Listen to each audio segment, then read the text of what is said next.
Good morning, students. So today we are going to continue chapter number 14, how big, how heavy in workbook. So take out your workbook and open page number 198. 197 तक हमने last lecture में कर लिया था. सबने अपने अपने workbook में कंप्लीट कर लिया होगा. आई होप हाँ अच्छी अच्छी neat and clean hand writing में. So today we are going to solve question number 8. So let's start.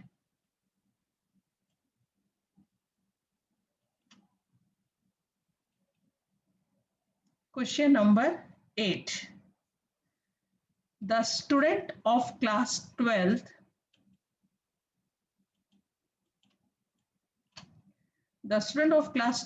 are going for trekking.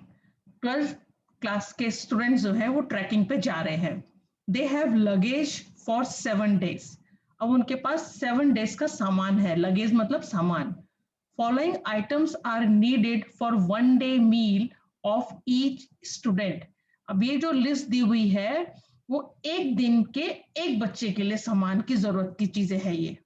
ठीक है, जैसे floor 200 grams, rice 100 grams, pulses 1/3 the weight of flour and rice, oil 50 gram, sugar 50 gram, milk powder 60 gram, tea 10 gram, groundnut gram 60 gram, salt 5 gram, dried onion 10 gram, dried tomatoes 10 gram.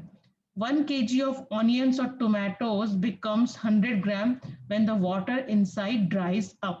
ये जो सामान दिया हुआ है वो एक बच्चे का एक दिन के खाने का सामान है. कि जैसे फ्लोर मतलब आटा, उसको 200 ग्राम चाहिए, चावल उसको 100 ग्राम चाहिए, पल्सेस मतलब weight of floor and rice, floor और राइस को प्लस करके उसका 1/3 इतनी उसको दाल चाहिए, है ना. तेल हो गया, चीनी हो गई, मिल्क पाउडर मतलब दूध बनाने वाला पाउडर हो गया, चाय हो गई, ग्राउंडनट ग्राम मतलब ग्राउंडनट मतलब मूंगफली और चना, उसको 60 ग्राम चाहिए. नमक हो गया. ड्राइड ऑनियन मतलब प्याज को सुखाकर, और ड्राइड टोमेटोज मतलब टमाटर को सुखाकर. 1 kg ऑफ ऑनियन और टोमेटो को जब सुखा देते हैं, उनके मतलब अंदर का सारा पानी को ड्राई कर देते हैं, तो वो 100 ग्राम बनता है. ये उन्होंने बताया है. ठीक है. अब फर्स्ट क्वेश्चन आता है, how much flour, rice and pulses are needed for 7 days for each student. ये जो हमें लिस्ट दी हुई है वो एक दिन की लिस्ट दी हुई है. अब यहाँ पे ये क्या पूछ रहे हैं कि पूरे 7 दिन तक एक बच्चे को कितना सामान चाहिए खाने का. देखो, फॉर 1 day फ्लोर कितना है 200 ग्राम, फॉर 1 day राइस कितना है 100 ग्राम, फॉर 1 day पल्सेस कितना है 1/3 of the weight of floor and rice. देखो मैं बताती हूँ यहाँ करके. एक दिन में फ्लोर कितना है 200 ग्राम, है ना, और राइस कितना है 100 ग्राम. टोटल कितना हो गया 0 + 0 0 + 0 2 + 1 3. टोटल कर दिया इनका दोनों राइस और फ्लोर मिला के कितना हो गया 300 ग्राम. अब पल्सेस कितना लिखा है 1/3 of weight of floor and rice. Floor and rice के वेट का, उनका वेट कितना है 300. अब ऑफ मतलब क्या होता है मल्टीप्लाई, ये मैंने आपको बताया है. सो 300 जा 300, है ना, 3 1 जा 3 0 0 और 100 1 जा 100. इसका मतलब उसको एक दिन के लिए पल्सेस कितनी लगती है 100 ग्राम. समझ में आ गया. ये हमें सॉल्व करना है. यहाँ पर उन्होंने क्वेश्चन के फॉर्म में दे दिया कि 1/3 the weight of floor and rice. Floor कितना है 200 ग्राम, राइस कितना है 100. 200 + 100 कितना होगा, टोटल वेट दोनों का 300. 300 का 1/3 कितना हुआ 100 ग्राम. मतलब पल्सेस कितना लगता है एक बच्चे को एक दिन के लिए 100 ग्राम. तो 1 day का हमें सब मालूम चल गया, है ना. अब हमें क्या निकालना है 7 days का. तो 7 days में क्या लिखा उन्होंने, how much flour, rice and pulses are needed for 7 days. तो 7 days फ्लोर कितना चाहिए एक दिन में 200. तो 7 days में 200 मल्टीप्लाई बाय 7, 7 0 जा 0, 7 0 जा 0, 7 2 जा 14, 1400 ग्राम. राइस कितना चाहिए 1 day में 100. तो 7 days में 700, 100 मल्टीप्लाई बाय 7. और पल्सेस कितना चाहिए 7 days में 1 day में 100 और 7 days में 700 ग्राम. तीनों अलग अलग निकाल दिया 7 days में. तो एक बच्चे को 7 days में 1400 ग्राम्स फ्लोर चाहिए, 700 ग्राम्स राइस चाहिए और 700 ग्राम्स पल्सेस चाहिए। ठीक है, ये क्वेश्चन पूछा था। अब नेक्स्ट क्वेश्चन देखेंगे, how much T, sugar and milk powder are needed for 10 students for 7 days। मतलब कितना टी, शुगर और मिल्क पाउडर चाहिए 10 बच्चों के लिए 7 डेज में। टी कितना है 10 ग्राम्स एक दिन में, ठीक है। शुगर कितना है एक दिन में 50 ग्राम्स और मिल्क पाउडर 60 ग्राम। ये तो देखो इसमें ही दिया हुआ है, क्या क्या है, टी कहाँ है, टी ये 10 ग्राम्स चाहिए एक बच्चे को एक दिन में, शुगर 50 ग्राम्स चाहिए और मिल्क पाउडर 60 ग्राम चाहिए for one student, for one day.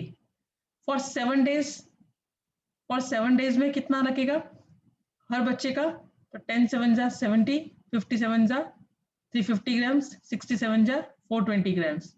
और फॉर ये तो कितना निकल गया एक बच्चे का 7 डेज में, ये एक बच्चे का एक दिन का है। उन्होंने क्या क्वेश्चन पूछा है कि how much tea, sugar and milk powder are needed for 10 students. 10 बच्चों के लिए कितना चाहिए 7 डेज के लिए। तो पहले हमें एक दिन में एक बच्चे को कितना लगता है वो मालूम है, तो एक बच्चे को 7 डेज में कितना लगेगा मालूम चल गया। तो 10 बच्चों के लिए कितना चाहिए, एक बच्चे को 7 दिन में 70 ग्राम टी लगता है, तो 10 बच्चों को कितना लगेगा 700 ग्राम। एक बच्चे को 7 डेज में 350 ग्राम शुगर लगता है, तो 10 बच्चों को कितना लगेगा 3500 ग्राम, क्योंकि 350 मल्टीप्लाई बाई 10। अब 3500 ग्राम्स, इसको किलोग्राम ग्राम में चेंज कर सकते हैं, 3000 का बन गया 3 किलोग्राम 500 ग्राम। नाउ एक बच्चे को 7 डेज में मिल्क पाउडर लगता है 420 ग्राम्स, तो 10 बच्चों को कितना लगेगा 4200 ग्राम, मतलब 4 kg 200 ग्राम। तो मालूम चल गया, निकल गया 10 बच्चों का। इसलिए मैंने अलग अलग टेबल बना के दिखाया कि आपको इजीली समझ में आ जाए कि वन स्टूडेंट का, एक बच्चे का एक दिन का ये है। तो एक बच्चे का 7 डेज में कितना लगता है इतना, तो 10 बच्चों को कितना टी लगेगा 7 डेज में, एक बच्चे को लगता है 70, तो 10 बच्चों को कितना लगेगा 10 से मल्टीप्लाई करके निकाल दिया। ठीक है, अब next question, how much groundnut, gram, salt and oil are needed for 15 students for 7 days. तो वन डे में कितना लगता है, ग्राउंड नट ग्राम 60 ग्राम, सॉल्ट 5 ग्राम और ऑयल 50 ग्राम लगता है एक बच्चे का एक दिन का। तो एक बच्चे का 7 डेज में कितना लगेगा, 7 से मल्टीप्लाई कर दिया। और 15 बच्चों को कितना लगेगा, एक बच्चे को 7 डेज में 420 ग्राम्स ग्राउंड नट ग्राम लगता है, तो 15 बच्चों को कितना लगेगा 15 से मल्टीप्लाई करके निकालें। मतलब एक दिन का दिया हुआ है एक बच्चे का, उसका एक बच्चे का 7 डेज का फाइंड कर लेंगे, उसके बाद 15 बच्चों एक 7 डेज में एक बच्चे को कितना लगता है वो मालूम चल जाएगा, और 15 बच्चों का पूछा है तो 15 से मल्टीप्लाई करके आंसर फाइंड कर लेंगे। ठीक है, now next, how much of fresh onion should be dried for 5 person for 7 days. कितना फ्रेश ऑनियन हमें ड्राई करना पड़ेगा 5 पर्सन के लिए 7 डेज के लिए। और आपको मालूम है एक पर्सन के लिए ड्राइड ऑनियन कितना लगता है 10 ग्राम, तो 5 पर्सन के लिए कितना लगेगा 50 ग्राम्स, और 7 डेज तक के लिए कितना लगेगा 7 से मल्टीप्लाई 350 ग्राम्स। ठीक है, अब हमें कितना मतलब 350 ग्राम्स ड्राइड ऑनियन चाहिए 5 पर्सन के लिए 7 डेज के लिए। एक पर्सन का 10 ग्राम दिया था, ये तो क्वेश्चन में दिया हुआ है ड्राइड ऑनियन एक पर्सन को कितना चाहिए 10 ग्राम, तो 5 पर्सन को कितना चाहिए 10 से मल्टीप्लाई 5 से मल्टीप्लाई करेंगे तो 50 ग्राम आ गया, और 7 डेज तक चाहिए तो 7 से मल्टीप्लाई किया 350 ग्राम्स आ गया। अब आपको मालूम है 100 grams dried onion made from 1 kg of onion, ये देखो यहाँ क्वेश्चन में दिया ही हुआ है ये टेबल के साथ, 1 kg ऑनियन या टोमेटो को हम सुखाते हैं तो हमें 100 ग्राम मिलता है सुखाने के बाद, है ना। उन्होंने क्या पूछा है यहाँ पे कितना फ्रेश ऑनियन चाहिए 5 पर्सन के लिए, तो टोटल हमें कितना चाहिए 350 ग्राम ड्राइड ऑनियन चाहिए, तो 100 ग्राम मिलता है हमको 1 kg ऑनियन से। तो 350 ग्राम ड्राइड ऑनियन बनाने के लिए क्या करना पड़ेगा 350 डिवाइडेड बाई 100, 100 से डिवाइड किया तो 100 में 20 decimal comes before 2 digit, it means 3.50 आ गया, मतलब 3 kg और 500 ग्राम। मतलब कितना ऑनियन फ्रेश ऑनियन चाहिए हमें से 350 ग्राम्स बनाने के लिए 3 kg 500 ग्राम्स हमें ऑनियन चाहिए, उससे हमें ये मिलेगा 350 ग्राम्स ड्राइड ऑनियन मिलेगा। समझ में आया। अब next question, what is the total weight of food in each person bag for 7 days। अब हर कितना टोटल आइटम सब चाहिए हमें एक पर्सन के लिए, कितने दिन के लिए? 7 days के लिए। देखो फ्लोर 200 ग्राम, राइस ये सब हमें उसमें दिया हुआ है, milk powder, tea, groundnut gram, salt, dried onion, dried tomatoes. तो टोटल वेट कितना हो गया? इन सबको प्लस किया तो प्लस करके आंसर आ गया, total weight of food in each person 6500 grams. इन सबको आप प्लस करोगे, 200 प्लस 100 300 400 400 50 50 500 560 570 70 और 60 630 35 45 55, तो 655 ग्राम टोटल वेट हो गया एक पर्सन का एक दिन का। और कितने दिन का पूछा है? 7 डेज का। तो फॉर 7 डेज क्या होगा? उसको 7 से मल्टीप्लाई कर देंगे तो 4585 ग्राम। अब देखो आपको मैंने बताया ग्राम और किलोग्राम में कन्वर्ट करने के लिए कितना ग्राम आया है? 4585 ग्राम। इसको किलोग्राम बनाने के लिए क्या करेंगे? 1000 से डिवाइड करेंगे। 1000 में कितने जीरो है? 1 2 3 0, डेसिमल कम बिफोर 3 डिजिट, ये हो जाएगा 4.585। It means 4 kg 585 gram is the answer.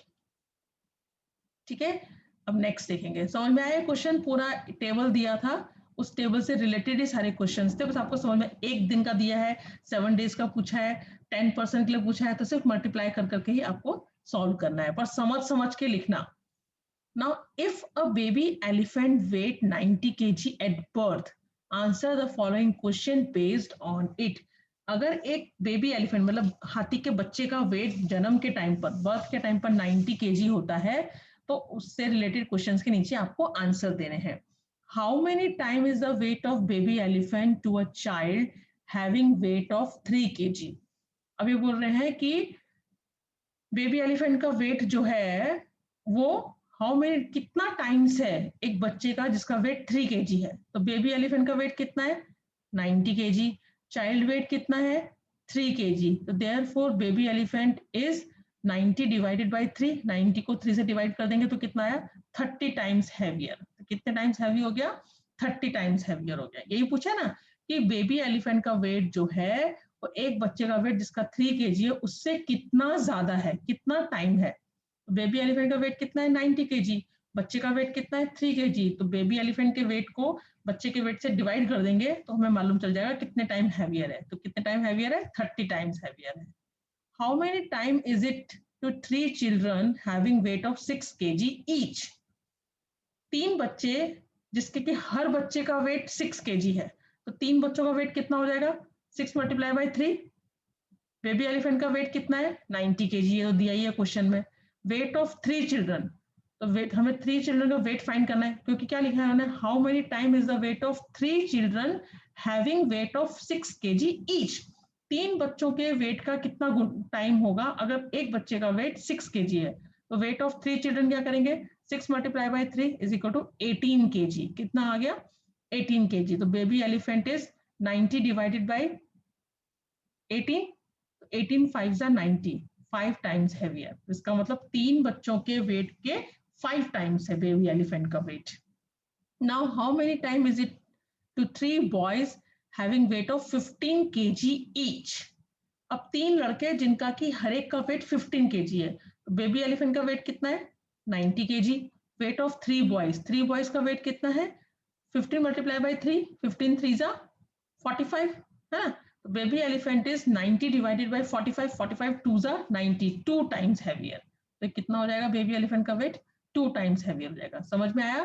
3 question दिए थे, बेबी एलिफेंट का वेट दिया था, उसके कंपैरिजन में बच्चे को वेट दिया था और ये पूछा था बच्चों के वेट से कितना ज्यादा है बेबी एलिफेंट का। पहले तो एक बच्चे का वेट जिसका 3 kg था उससे तो 30 टाइम्स हैवियर हो गया। फिर 3 बच्चे जिसमें कि हर एक का वेट 6 kg है, पहले 3 बच्चों का वेट फाइंड कर लिया, 3 6 18, टोटल वेट हो गया 18 kg। तो 90 डिवाइडेड बाई 18 किया तो 5 टाइम्स हैवियर निकला बेबी एलिफेंट का वेट।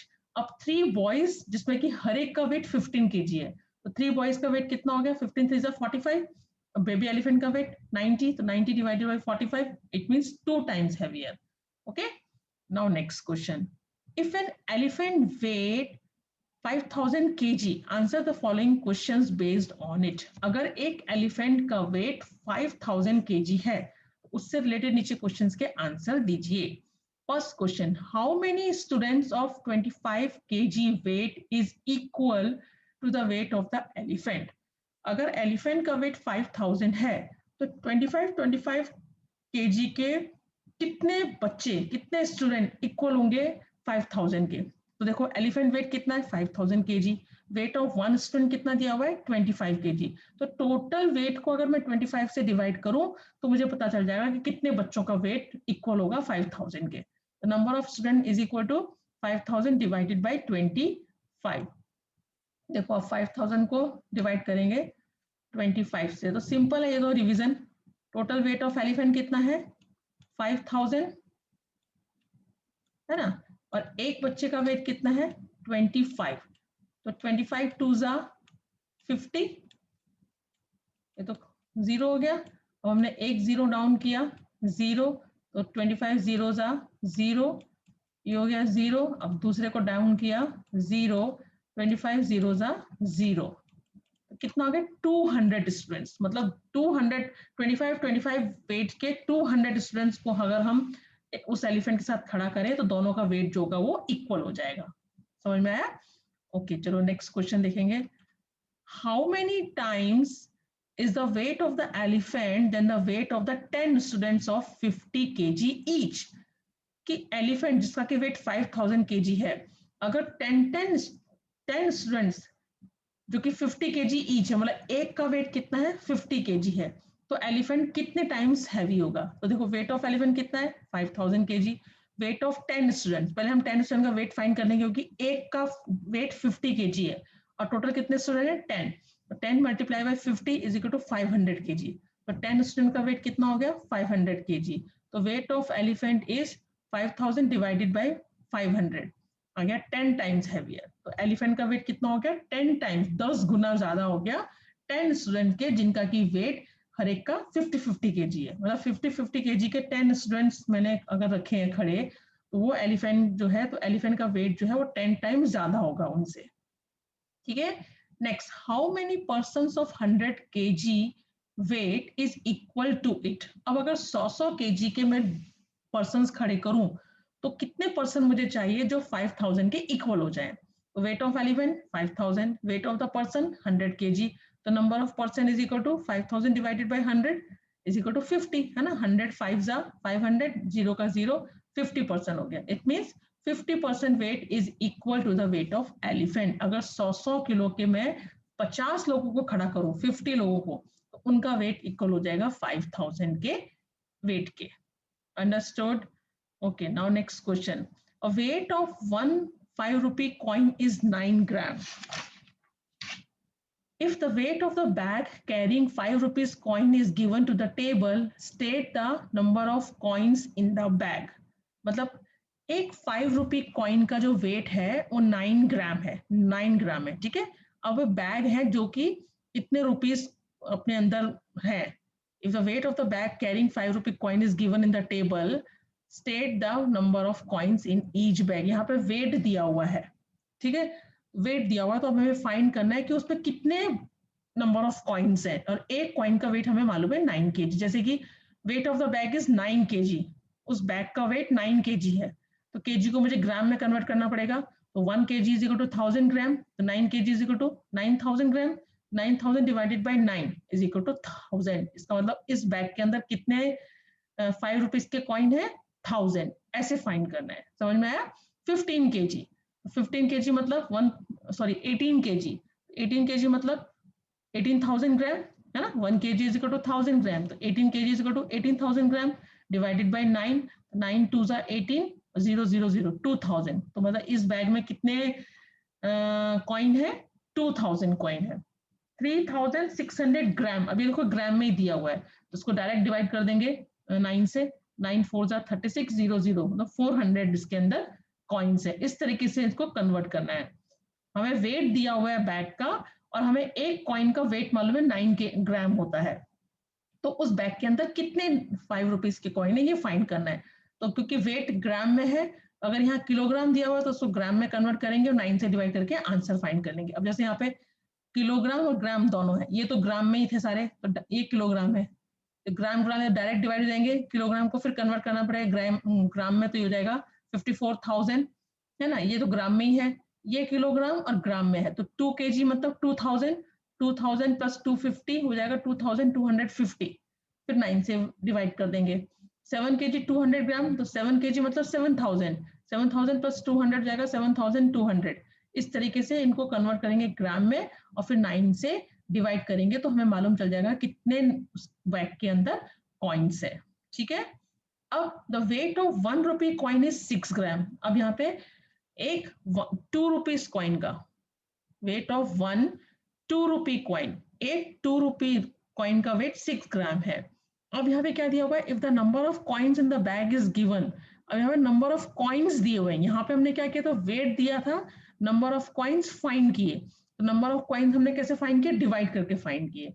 अब हमें यहाँ पे नंबर ऑफ कॉइन्स दिए हुए और वेट फाइंड करना है, तो वेट तो ज्यादा होगा, तो ज्यादा के लिए हम मल्टीप्लाई करेंगे। नंबर ऑफ, देखो वेट ज्यादा होता है और एक का वेट कम था, तो coin number of coins find करने थे, इसलिए हमने डिवाइड करके फाइंड किया। यहाँ पे नंबर ऑफ कॉइन्स दिए हुए हैं, वेट पूछा है, तो वेट तो ज्यादा होता है, ज्यादा कब आएगा, जब हम मल्टीप्लाई करेंगे, तो हम मल्टीप्लाई करके आंसर फाइंड करेंगे। देखो 500 कॉइन्स है, तो एक का वेट कितना है 6, तो 500 मल्टीप्लाई बाय 6 हो गया 3000 ग्राम। 3000 ग्राम मतलब 3 kg, केजी में भी कन्वर्ट किया है ग्राम को। 1000 कॉइन्स है, 1000 coins multiply by 6 is equal to 6000 gram. 6000 gram मतलब 6 kg, क्योंकि 1000 gram is equal to 1 kg, तो 6000 gram is equal to 6 kg। 2500, 2500 multiply by 6, तो 6 0 0, 6 0 0, 6 5 30 का 0, 3 कैरी, 6 2 12, 12 प्लस 3 15, मतलब 15,000 ग्राम। तो 1000 gram is equal to 1 kg, तो 15,000 gram is equal to 15 kg। इस तरीके से हम उसको कन्वर्ट करते जाएंगे केजी में। अंडरस्टूड? तो जब हमें वेट दिया था और नंबर ऑफ कॉइन पूछे थे तो डिवाइड करके फाइंड किया, जब हमें नंबर ऑफ कॉइन्स दिए हुए हैं और वेट पूछा है तो उसको हमने मल्टीप्लाई करके फाइंड किया। Okay, now MCQ type questions दिए हुए हैं आपके पेज नंबर 201 में, वो देखेंगे कैसे हैं। समझ में आ रहे हैं ना क्वेश्चन? बहुत अच्छे क्वेश्चन है ये, अच्छे से समझ के लिखना नोटबुक में, तो इजीली आपको समझ में आ जाएंगे और अच्छे से। चूज द करेक्ट ऑप्शन, है ना। 5 cubic metre is equal to how many litre? कितना होता है देखो, 1 cubic metre is equal to 1000 litre होता है, तो 5 क्यूबिक मीटर ये आपको याद होना चाहिए। 1 cubic metre is equal to 1000 litre. कितना पूछा है, तो 5 cubic metre is equal to कितना हो जाएगा, 5 cubic meter is equal to 1000 multiplied by 5 is equal to 5000 liter. Answer is 5000. 4500 cubic centimeter is equal, देखो जब हम, हाँ देखो 4500 क्यूबिक सेंटीमीटर दिया है, सेंटीमीटर को लीटर बना रहे हैं, छोटे से बड़ा जा रहा है, तो क्या करेंगे 1000 से डिवाइड करेंगे, तो 4500 डिवाइडेड बाय 1000, 1000 में कितने जीरो होते हैं, 3 0 1 2 3, तो डेसिमल कम बिफोर 3 डिजिट, तो आ जाएगा 4.500, 0 नहीं भी लगाओ तो चलता है, 4.5 लीटर। इसका आंसर हो गया ए। A cuboid measure 4/3/1. The volume of cuboid is, volume मतलब क्या होता है, length multiply by breadth multiply by height is equal to 4 multiply by 3 multiply by 1. 4 3s are 12, 12 1s are 12. It means 12 cubic centimeter. How many small cubes measuring side of 1 centimeter are there in the given shape? 1 centimeter कितने cube होंगे, देखो तो आगे कितने दिख रहे हैं आपको, 1 2 3 4 5 6, 6 है ना, 6, और इधर कितने दिख रहे हैं, 2 की लाइन है, तो 6 आ गया तो 6 पीछे होंगे, टोटल कितने हो गए 12, है ना। या फिर आप उसको ऐसे देखो 1 1 के, तो 1 2, इसकी लेंथ कितनी हो गई 3, ब्रेथ कितनी हो गई 2, और हाइट कितनी हो गई 2, तो length multiply by breath multiply height, तो 3 2 जा 6, 6 2 जा 12, ऐसे भी आंसर फाइंड कर सकते हो। ठीक है, समझ में आया? मीटर को क्यूबिक मीटर को लीटर बनाना होता है तो 1000 से मल्टीप्लाई करते हैं, है ना, क्योंकि क्यूबिक मीटर जो है वो बड़ी है, बड़े यूनिट को जब हम छोटे यूनिट में कन्वर्ट करते हैं तो मल्टीप्लाई करते हैं, और छोटे यूनिट को जब हम बड़े यूनिट में कन्वर्ट करते हैं तो हम डिवाइड करते हैं। इसलिए हमने क्यूबिक सेंटीमीटर को जब लीटर बनाया तो 1000 से डिवाइड किया, लेकिन क्यूबिक मीटर को जब हमने लीटर बनाया तो हमने 1000 से मल्टीप्लाई किया।